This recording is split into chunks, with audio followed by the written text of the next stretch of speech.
welcome to another episode of For Fact's Sake. My name is Kwesi Devines and we're coming to you live from Studio 9 here in the capital of paradise, Tobago, beyond ordinary.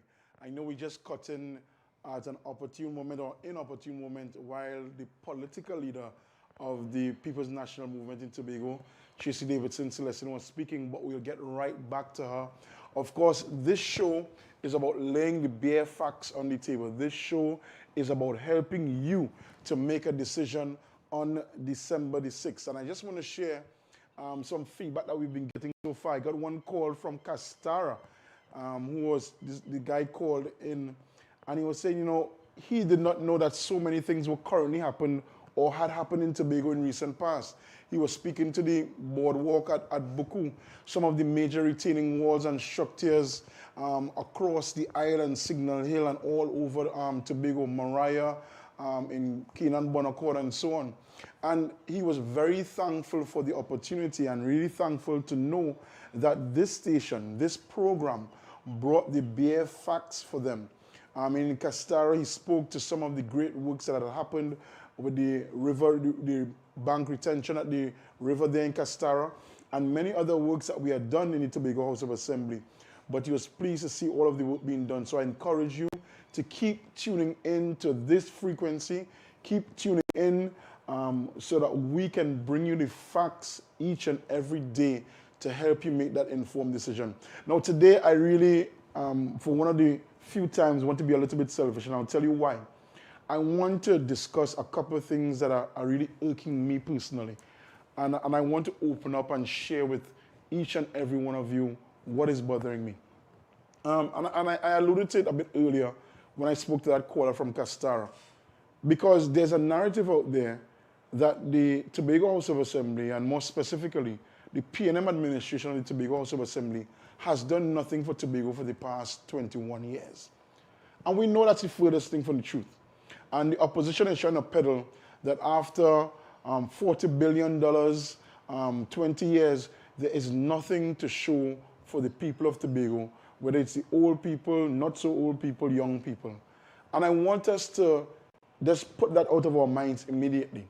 Because when you look at the fact that we were able to reduce unemployment on this island from over 20% to under 5%, it means that we've created almost, in real numbers, more than 10,000 jobs. And that's not URP and CPAP jobs you're talking about. We're talking about real jobs, real Tobagonians, warm bodies, finding a place to work, earn a living, and ensure that there's food on the tables of their families. And that is real. I'm talking about the fact that this P&M-led Tobago House of Assembly has been able to move the percentage of the labor force with tertiary education from just over 70% to well over 25%. And we probably may be understating it because there are many people who did not only receive dollar for dollar or gate funding, but the Tobago House of Assembly, the P&M administration, ensured that persons received funds, subventions, grants through the Student Assistance Program to ensure that they can pay for their books, room, board, and so on. So we're going to take a quick break. And when we come back, we're going to delve into those things. And there's another burning topic I want to get into. But stay tuned and we get right into it.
Welcome back again, Kwesi Devines here on For Fact's Sake, and I'm joined by my friend, my brother, Mr. Shamari Activate Hector. How are you doing, my brother? I'm pretty good, Thanks for having me. And of course, I wanted to be so P&M branded that I decided I would wear my P&M cap. All right.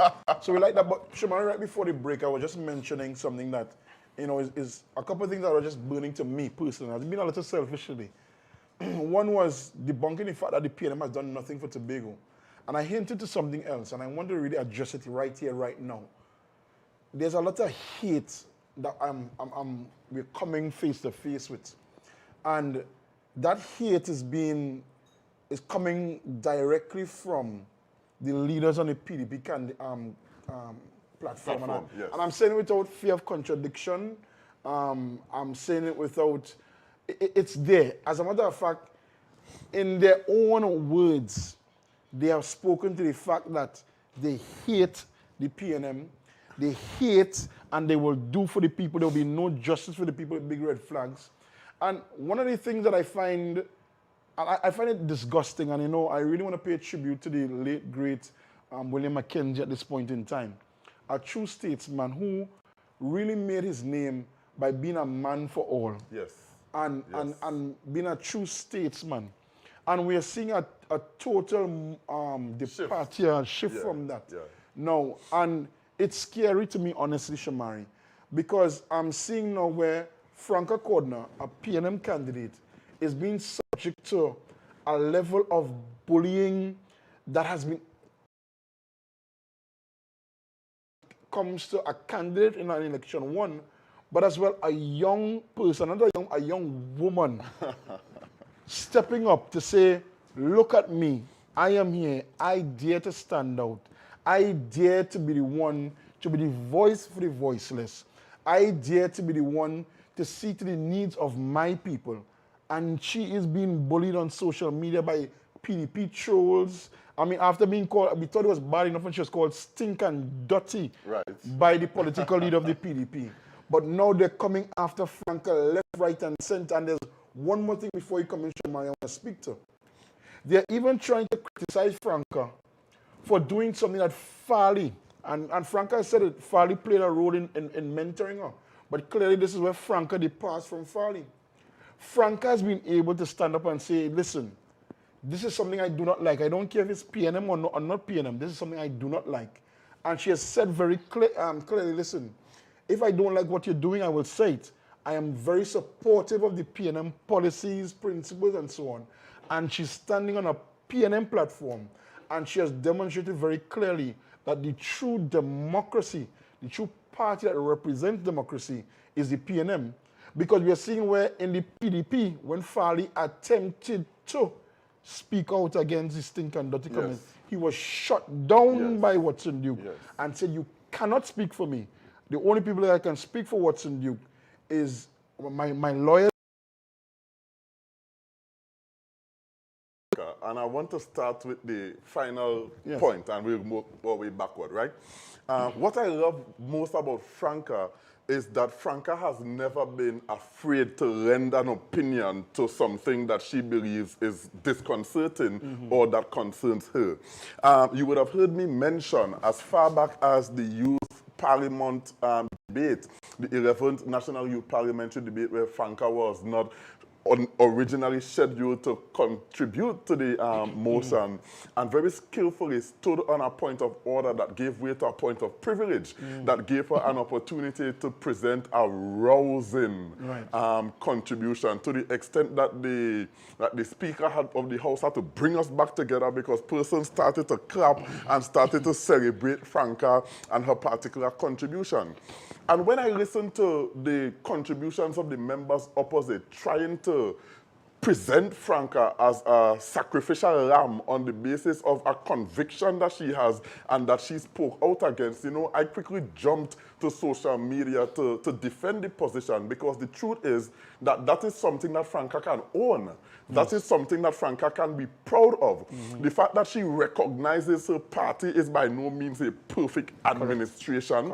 And that she has the protection of our constitution by way of our guiding documents to hold ourselves accountable to the highest standards of excellence. First and foremost. You know, and so the internal criticism were not to condemn us and to suggest that we are not relevant or that we bring no benefit to the Tobago political land space, but to suggest that, you know, we must be guided by a certain practice. In fact, if we have to look at it objectively, we can appreciate the amount of growth demonstrated in the life and character of Franca Cordner, who, after making those very pointed, those very focused and critical contributions of the party, received or positioned herself to benefit from additional information, where in some instances she repented the position, in other instances she widened her horizon in terms of what she knows, but in the final analysis,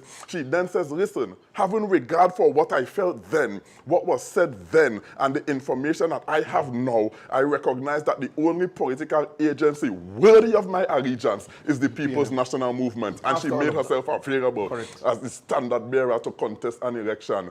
So that I am saying, if we can't be proud of somebody who can speak out, whether on the basis of fact or on the basis of supposition, and still be guaranteed the protection of the party as a right and as a course of natural justice, then something is wrong with our body politic. And the PDP cannot do that, because we see that Farley was reprimanded publicly by Watson Duke, who told him to shut his mouth. And that is basically what it did, in not so kind words possibly. Correct. And I think you make a very valid point again, that the fact that young persons are able to not only speak up, but speak out. And I think... And still benefit from our support and from our protection. And the thing is this, as a politician or as somebody aspiring to any kind of organizational leadership, you have the right to grow and evolve in your thinking and to alter your convictions. I think the application of that is what we call wisdom. Correct? Correct. That is demonstrative of human growth and development, upward mobility, not only in behavior, but in consciousness and mental expansion and the widening of your intellectual horizon. And I'm saying that if ever anybody deserved a round of applause for holding the party accountable to the highest standards of excellence without falling from the fray of its membership, it's Franca Cordner. Correct. And I couldn't agree with you more. And you see, so it brings me back to my point about the hate, Shamari, that I remember in the motorcade in January, we were passing the PDP motorcade, and someone saw me and said, well, we could do for you dead after the election. And I said to myself, but hold on. I mean, we were laughing, everybody laughing, and it was all good. But when it was such a serious demeanor, venom, and vitriol, and when you look on social media, if you were to look in the comments, sometimes under a PNM broadcast, and you would see the PDP show stepping in, it's a amount of hate, and I don't understand it. And by the way, a PDP, if you look under the thing, is free to continue and say whatever they have to say. You know? Using the vilest languages. Correct. But they come to a PNM platform, whether it's even sometimes if it's on Morning Edition or wherever, and you see the most vile, vitriolic, demonic at times, acidic types of language, courses of language. There's no delicacy to it whatsoever. And I am scared, Shamari. I am scared of Tobago, and I will tell you, it's not only me. I received a phone call from someone in a Tobagonian who is abroad, and she was asking me, so is there something in that we could still vote? You know, they have mail-in votes and so on in the US. I said, unfortunately, that's not the case. Such is the urgency of this election that she acknowledges. She acknowledges it, and she said, I really cannot come home because she just did a procedure. She can't travel as yet. I really cannot come home, but I hope Tobagonians. She said, I hope and I pray Tobagonians do not make that mistake, because she's listening to what's coming from the PDP platform. She actually said that madman on the other side. Yes, and she said that boy Farley, he clearly is being fooled.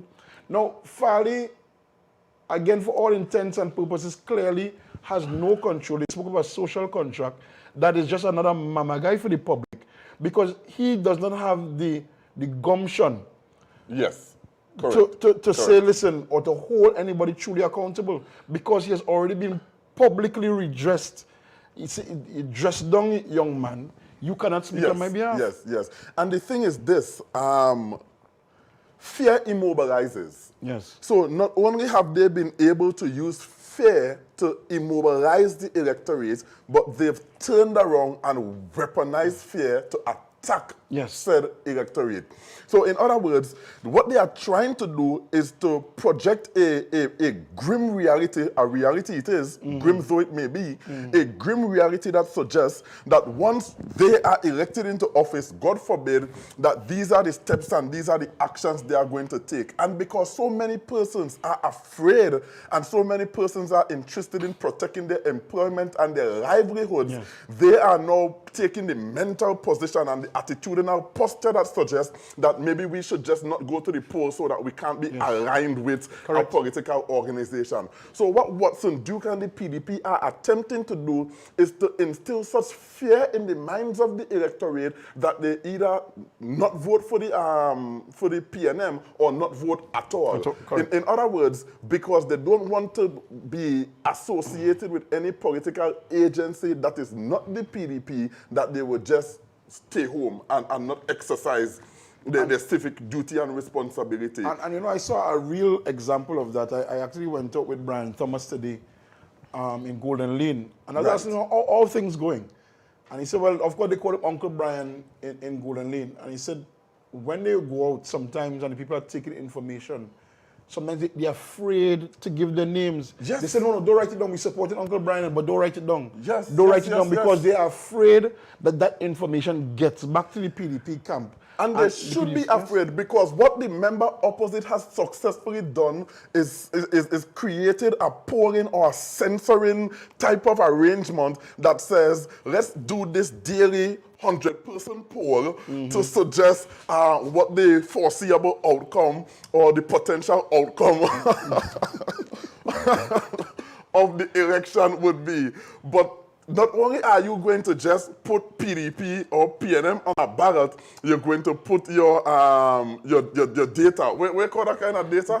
Biometric data. So you have to identify yourself by name. You have to identify your address. You have to put your number. So you can win a hamper. So that you could win a hamper. But it is really an act of political censoring where they are trying to discriminate from early who are the persons who are sensitive and supportive of the PNM way of life and the PNM philosophies so that they can inform their decisions if they were to win, God forbid, on what kinds of justice will be levied on same people. Correct. So they're preparing for you from now. They prepare, and what they're doing is data collection. They're doing data collection in order to arm themselves with the readiness that they would need to levy an onslaught and a direct attack on the electorate. And I'm glad you mentioned the fact about the hate that they're presenting, because I've always been one to speak out against acts of hate and violence and those kinds of character traits and behaviors that don't necessarily represent who we are or reflect our good as a people.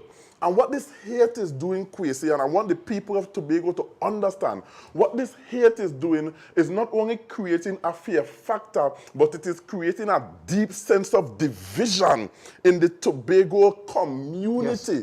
Not just in the political behavior of persons with different persuasions, but I have seen instances in the past week where families are in total turmoil with absolute disaffection towards each other because of a political opinion, not necessarily a conviction, not necessarily a practice, but just an opinion because one person said, nah, man.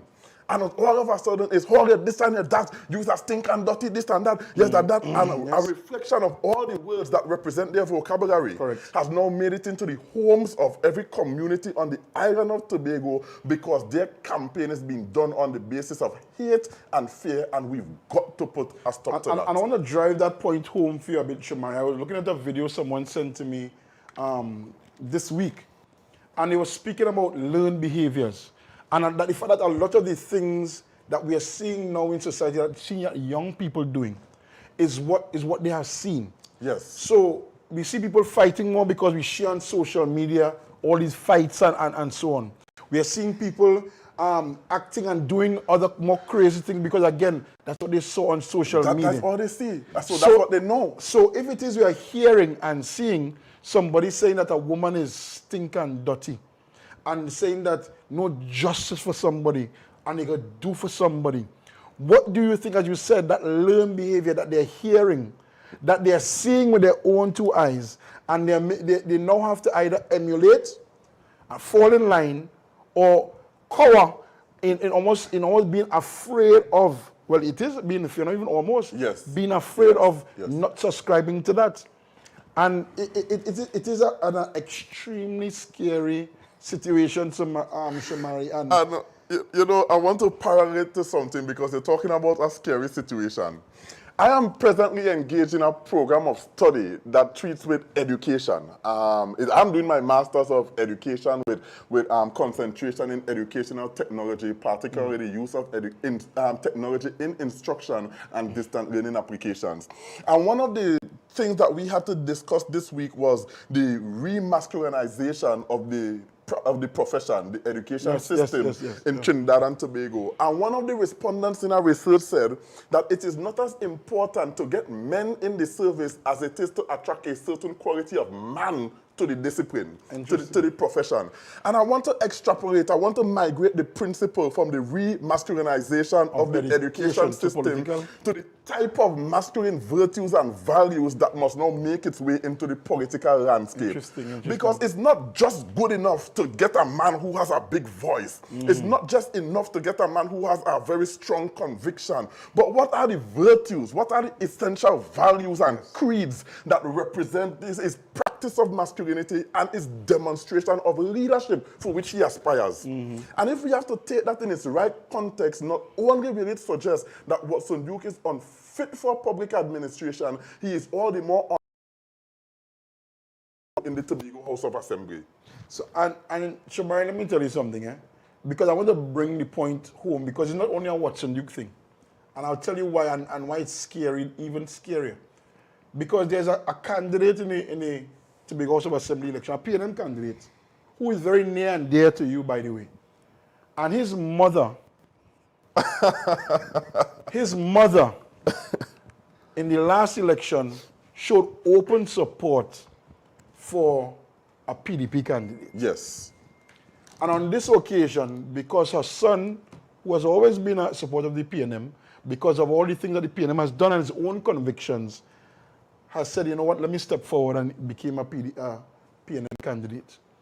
And his mother went to the PDP candidate with whom she was working very closely before. Right.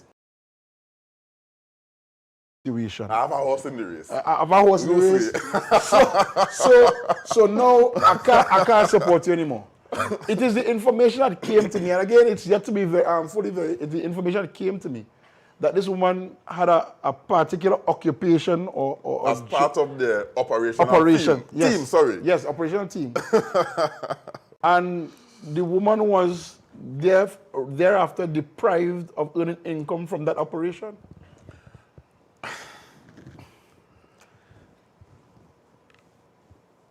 I don't know that we have, and Trinidad and Tobago, especially Tobago, I want to be very circumspect and wise in all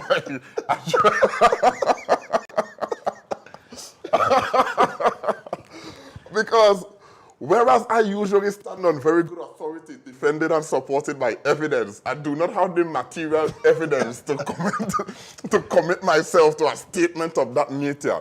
But if perhaps the material information that we have that may not necessarily be evidence now, but may be a testament from persons who are very intimate to the situation. If the information is true, then one ought not to be surprised, because it is demonstrative of a practice of behavior and a track record of political targeting and advantage. Do you remember that it was the same PDP institution that is headed by the same person who has leveled all kinds of egregious attack on the PSA as an institution because of a red jersey that they wore representative of another union, not a political organization, another union. It is the same person who dismissed 40 members because of perceived political affiliations, 11 I think of whom were reinstated by a court. The others were paid off, I think, or given some reasonable compensation. sensation. It is the same person who offered himself some 11 or 12 years ago with a slate of persons and unceremoniously dismissed 86% of the members of his team because they were speaking out against things that he was doing that could not be supported by the association's constitution or by rule of law. And so it comes as no surprise to me, but I want to give her, my candidate's mother, the assurance. Oh, so it's your candidate. I want to give her the assurance that the People's National Movement will do right by her and every Tobagonian under the provisions of the Constitution and the law. This has nothing to do with political affiliations. And while we are happy to embrace a vote, the fact of the matter is that this responsible administration has a duty of care to every Tobagonian, whether you are a national, born, bred and fed, or a resident who now occupies this place as home. We have a duty of care and it will be exacted with morality. Without fear or favor. Or contradiction. So we will take a quick break. Well, or not. we can keep it going, Shamari. I suppose, once I have my water, because I drink in water and mind your business. So what I want to jump into, Shamari, is really and truly how we can move forward, move the conversation forward on developing the Tobago economy and developing Tobago, because the truth of the matter is, as much as we can take apart the foolishness from the other platform, we still have a duty of care and a responsibility to demonstrate very forcefully to the people of Tobago that there is a reasonable option, a reasonable choice with the PNM. And of course, we could look at it from different angles. And I really want to delve into what are the things that the PNM has done, will continue to do, and what is the enabling environment necessary? Because people are saying, well, Tracy talk about 3,000 jobs, where the jobs coming from? And I really want to show how this has not been an overnight where she just wake up and get inspiration from the Lord after her genuflection or prayer night. But really and truly, it has been years in the making. We've already created 10,000 jobs. Yes. And what she's saying, we are now on a path to create another 3,000 jobs here in Tobago. And this is despite the efforts and in spite of the efforts of the PDP to stymie a lot of the projects that will realize these gains for the people of Tobago. When the Marriott was announced, a young man called, and he's a photographer, called out to me on Facebook actually, and said, hotel. One who was a photographer, senior guy, he called me frantic. He said, Chris, you have to deal with that. But right. he didn't know that I had already engaged a young man in a conversation to demonstrate him very forcefully how Tobagonians, young Tobagonians, old Tobagonians, not so old Tobagonians like yourself and myself, can benefit from a Marriott initiative and even from another initiative like the Sanders, the airport and so on, because all of these initiatives are tied together very closely. Because this is the pathway that we are laying out for creating those jobs. Correct. And the thing, Kwesi, is that when we study the development of small island states, we have to appreciate that all forms of development is done on the basis of comparisons. Yes. There must be comparisons. Your comparisons are done on the basis of self. What have I done between X and Z period? What benefits I had, and how can we use those benefits to do X, Y, Z or further in a supplemental period? Yes. Those comparisons are done on the basis of states and nations. You compare other territories and you look at things. So when we're talking about the development of Tobago, we have to do a comparative study, which was done by the People's National Movement, to suggest what types of brands were able to attract the most benefits to a country or to a people. Yes. We know with certainty that the Sanders brand is a formidable brand. The Marriott brand is a competitive and formidable brand. Hyatt has built a reputation for herself. Yes. It is a competitive brand. And so when we talk about creating job opportunities, the first internal comparison that we must make is what we have done and what we intend to do. Yes. Before we start looking at other agencies and trying to discredit the PDP, we have to have an honest conversation about PNM. Yes. And the fact of the matter is that for the past 5 years, not only have we maintained levels of employment, it has grown in certain areas in respect of the engagement of specialist services. Yes, correct. Right? And I'm saying that if having gone through a recessed economy in 2016, 2017, having survived that economy in 2017, 2018, and then gone through a global pandemic where every nation's economy was recessed in 2019, 2020, and now 2021, the fact that we have been able to maintain levels of employment and engage additional specialists ought to be commended, while the opposition are saying that we overstaff and we have to send people home. To do what with what? Right? But not only have we done that, we are now saying that we are going to create additional employment to the tune of 3,000 persons. And we're talking here primarily young professionals who are indigenous to the island of Tobago. And that is where it is. And that is where it is. And that can only be done by ensuring there's another kid on the block that plays with the THA, and that is the private sector. Correct. A private sector which they have been frustrating and fighting to not have anchored and established in Tobago. Yes. So that when I heard Fari this morning on the morning program talking about THA mashing up the private sector, then I want to ask the member, if we've invited Hyatt, if we've brought Sandals, if we are now in negotiations with Marriott, and all you and your UNC associates have done was push and fight and suppress and run and kill the dreams and aspirations of Tobagonians to have alternative arrangements for employment and income, then who has really caused the injury to the private sector on the island of Tobago? Correct. And we have to stop playing smart with foolishness and examine the material facts of the matter.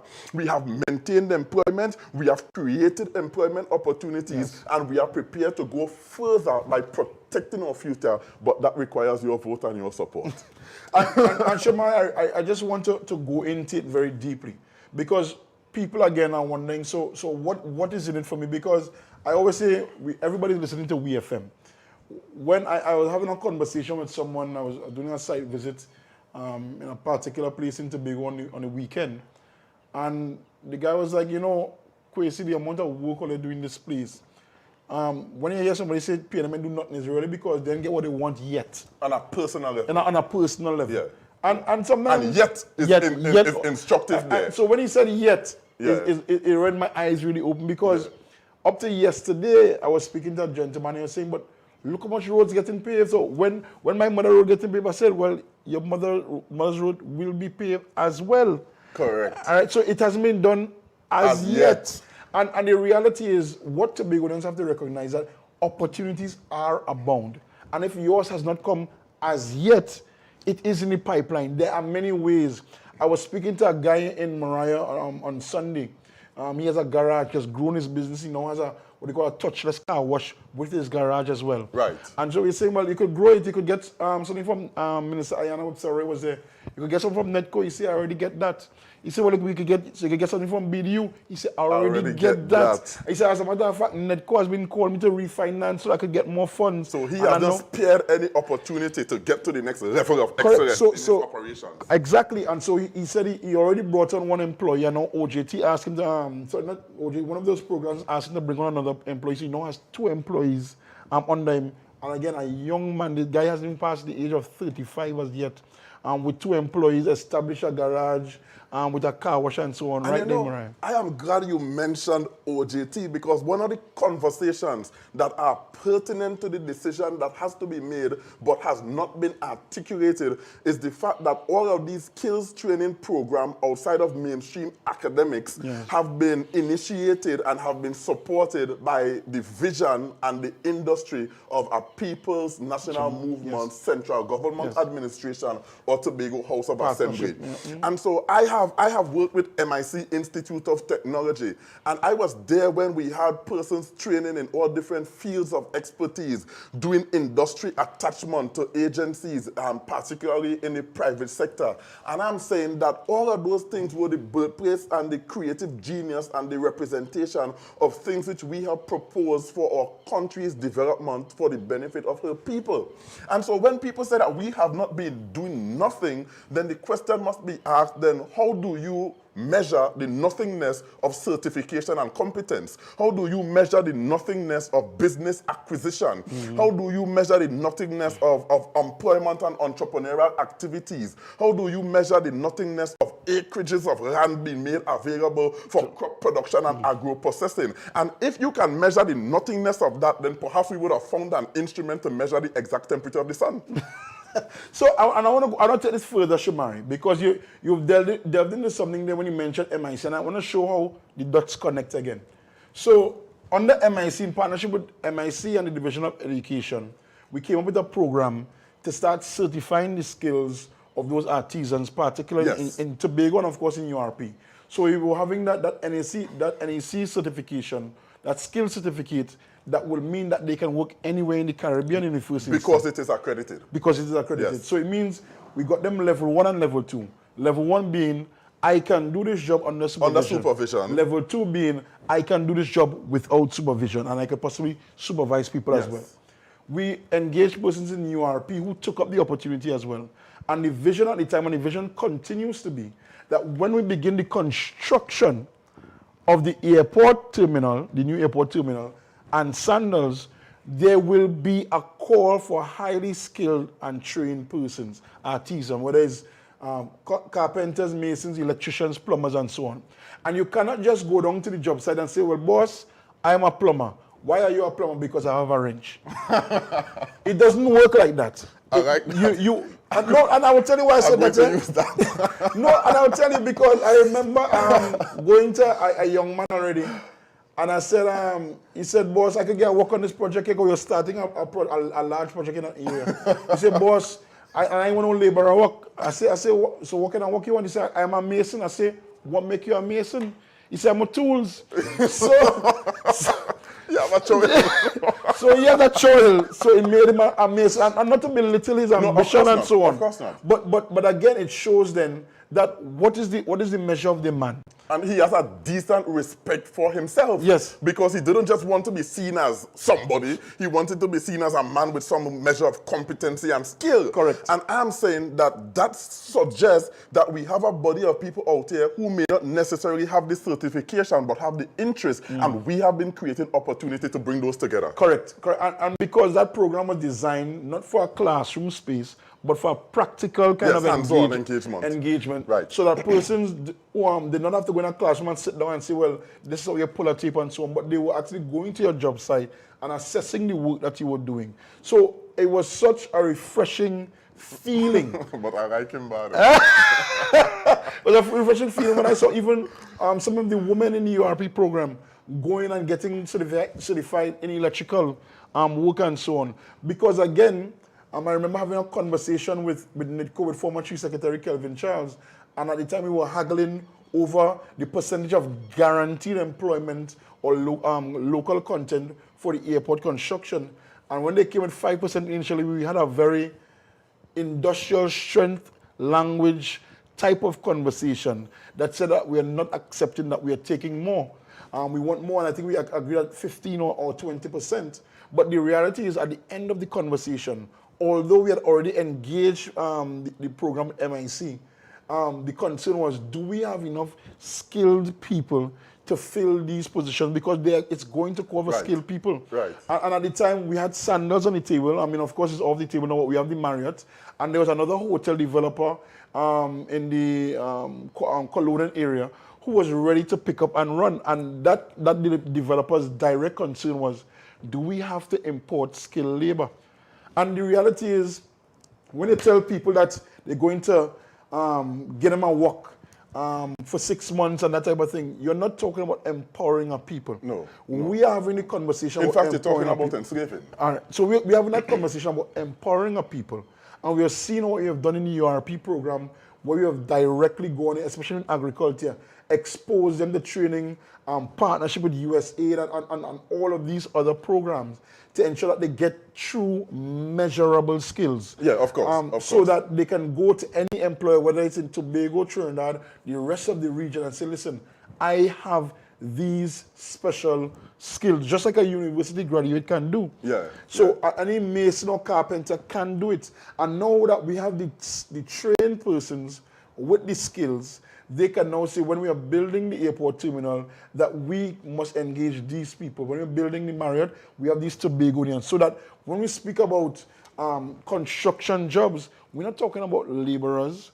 We are talking about people who have been certified by our program to ensure that they can be even the supervisors in the programs. Yeah. They can even get the subcontract to do the electrical or the plumbing in a wing and that type of thing. So that is really how you empower a people. And I want to, before we go too far, I just want to revisit the choice words that were used with empowering when you said we empower, and then I said, and the opposite of that is to enslave. Yes. And I want to put that in context because I want people to be educated. I want people to understand. If somebody is preparing to go off to university or is at university and comes home on a break, at the end of the academic year, and decides that he or she wants to come into the system for the 2 months for which he or she is home, or the 6 months for which the program is likely to restart, and we give a person an opportunity like that, that is empowerment. Yes. Because it gives them experience that they can now take back to the classroom to inform their thesis and their academic work. Yes. So that is empowering. The disempowering of it, which I refer to as enslavement, comes when you give a 32-year-old young man a 6 months job, and then 2 weeks before the end of the 6 months, poor boy can't sleep because he's studying. Where did the next bread coming from? You understand? Where did the next bread So coming then from? he becomes a slave to his own apprehensions, simply because he don't know, nobody has had a conversation with him if the 6 months will be renewed. And the fact that we have taken a radical institutional structured executive position that short-term employment is a thing of the past in the Tobago House of Assembly, it means that not only have we been in touch with the felt needs of Tobagonians, but we are prepared to empower them through acts of demonstration, not through acts of kindness like an ex gratia that is used to send you home. You call that kindness? They are saying that is just for so, it's a goodwill, it's because they love us. So they're going to send us home because they love us. That kind of love. I don't love that kind of love. But the point I'm making is that we have always been the agent of growth and development on the island of Tobago and in the national community. And people ought not to take that for granted. The alternative is hate. The alternative is chaos. The alternative is sedition. You remember the political leader was responsible for pulling a fire alarm falsely, inciting panic. Yes, in the people in a courthouse. And in the Arima Borough Corporation. And was thereafter charged, found guilty, and made to pay with a little slap on his wrist, which I couldn't understand, but we all said that that was the highest fine that could have been attracted to that offense.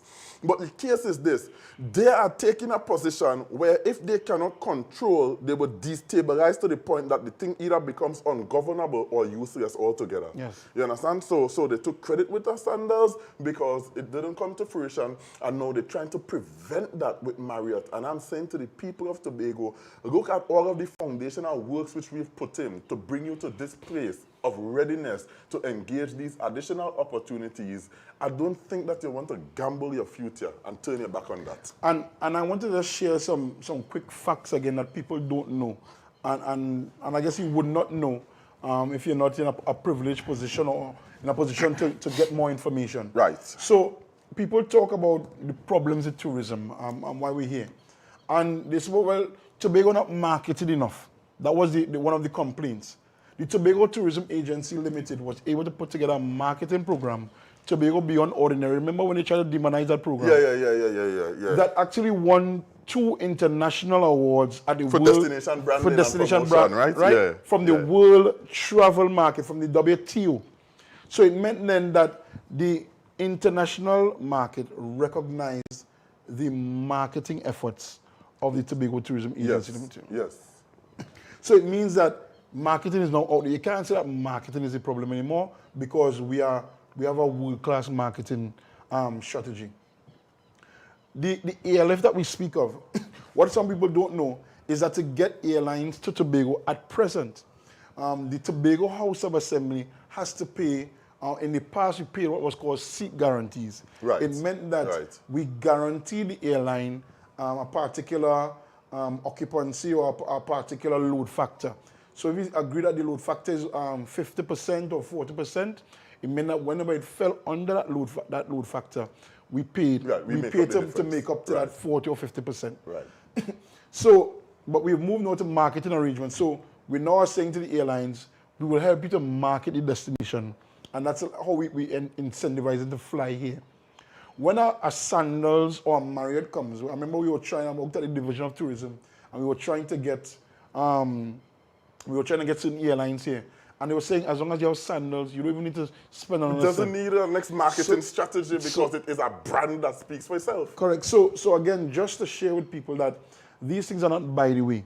When you see we attract certain brands, it's because the airlines follow them and it benefits the people of Tobago. But that's all the time you have today, Shamari. But before we go, can I make a request? I would like to request that in one of these sessions, we have a real thorough, very candid conversation about the strategy and the benefits of an improved international airport as we are doing then and as we are doing now, so that persons could really understand that it is connected to material benefits that would impact directly on them. Each and every one of them, yes. But on us, yes, because I would not be exempted. Correct. So I think we can definitely do that, Shamari. We will definitely go into it. And I look forward to another episode. Thank you so much, Brother Shamari. And thank you so much to all our viewers who have tuned in. And tomorrow we will be right back here, same time, same place, same channel. And we look forward to all of the comments, the calls that keep flowing in. Good night for now, and see you tomorrow.